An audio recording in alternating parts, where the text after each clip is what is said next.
Thank you very much, Mr. Chairman.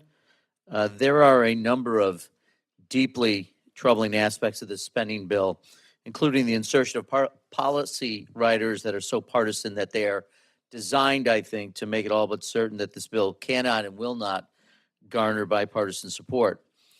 With such a highly partisan legislative strategy, it's no wonder we are currently operating under a full year continuing resolution and staring down a funding abyss at the end of this month. This is not a serious exercise, and I do hope the majority adjusts its strategy before it's too late. I would continue with general observation about the bill, but as the ranking member of the Committee on House Administration, I'd like to spend a few minutes talking about the importance of funding for our elections. Voting is the foundation of our democracy. It is our responsibility to see that every eligible American citizen can cast their ballot and that every vote is counted. The revolutionary idea upon which this country was built is the people govern themselves. There are no kings in America. But the fulfillment of the promise of that vibrant democracy requires people to participate and exercise the right to vote. House Democrats have and will continue tirelessly to work to protect that franchise, and we will continue to press this issue. The effort presents a stark contrast to the Republican agenda, which is constantly focused on restricting access to the ballot and limiting the ability of the people to participate in that vibrant democracy. The bill before us today provides a mere $15 million for election security grants. And my colleagues on the other side of the aisle, along with the president, often claim to care about election security. Yet once again, it is deeply disappointing that the refusal to treat funding for our elections with the seriousness that it demands. Over and over again, I hear from state and local election officials across the country doing the work on the ground that one of the most significant needs in election administration is robust and consistent funding. I recall making these same exact points in previous years where this committee attempted to zero out funding for election security grants. Thankfully, those bills were unable to even pass the House floor.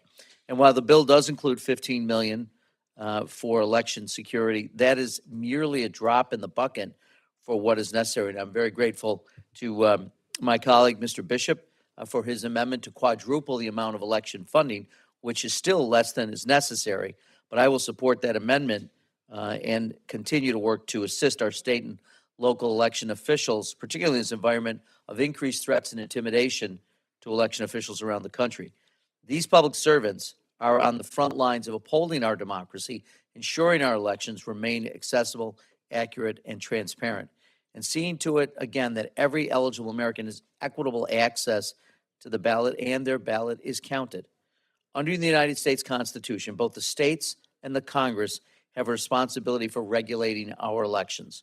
The Elections Clause of the Constitution, Article 1, Section 4, Clause 1 states that the times, places, and manner of holding elections for senators and representatives shall be prescribed in each state by the legislature thereof, but the Congress may at any time by law make or alter such regulations. I would be remiss, colleagues, if I didn't point out there is no mention of the President of the United States' authority to unilaterally eliminate mail-in voting by executive order, contrary to the President's unhinged rants on Truth Social. Such a proposal is unconstitutional, it's unlawful, and it's unserious, and House Democrats are going to vigorously oppose it every single step of the way. During a time when the President is attempting to distract or outright cheat his way through the next election, it's crucial for Congress to both do its job and give state and local election officials the resources they need to do their jobs. Without these resources, we are consciously undermining the very foundation of American democracy. I urge defeat of the bill, and I yield back.